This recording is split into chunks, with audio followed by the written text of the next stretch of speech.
एवं आंचलिक पाणीपाग विज्ञान केन्द्र पक्षर मिलुवा सूचना अनुसार बंगोपसागर में पुणी एक घूर्णिबलय सृष्टि होबार संभावना रही जार प्रभाव में 18 तारिख पुणी बढ़ वर्षार परिमाण एवं विभिन्न जिला को सतर्क सूचना जारी तेबे केउ जिला को सतर्क सूचना जारी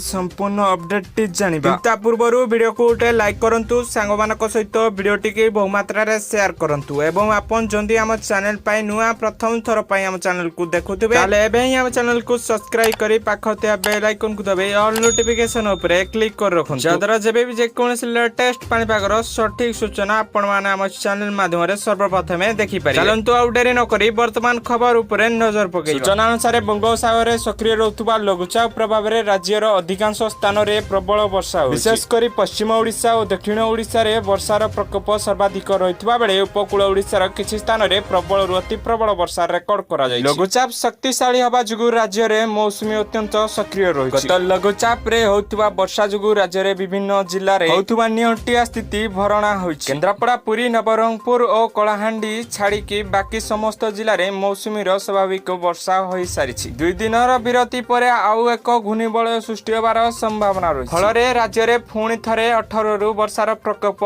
बढ़िबो बोली पाणीपाग केन्द्र कहिछि 18 रे कोरापुट मालकानगिरी नवरंगपुर रायगढ़ गजपति कंधमाल और गंजाम जिल्ला रे प्रबल वर्षा आशंका करि जिला गुडी को पई पाणीपाग केन्द्र अलर्ट जारी करिछि तेनु आपण माने अलर्ट रहंतु बास ये थिला वर्तमान पाणीपागर लेटेस्ट अपडेट आगको पाणीपागर सठिक सूचना जानिया पई हम चैनल सहित जुड़ी की रहंतु चैनल को सब्सक्राइब करी पाखरतिया बेल आइकन को दबे ऑल नोटिफिकेशन ऊपर क्लिक कर रखंतु जदरा जेबे जे कोन से लेटेस्ट पाणीपागर सठिक सूचना आपण माने हम चैनल माध्यम रे सर्वप्रथम देखि परिबे।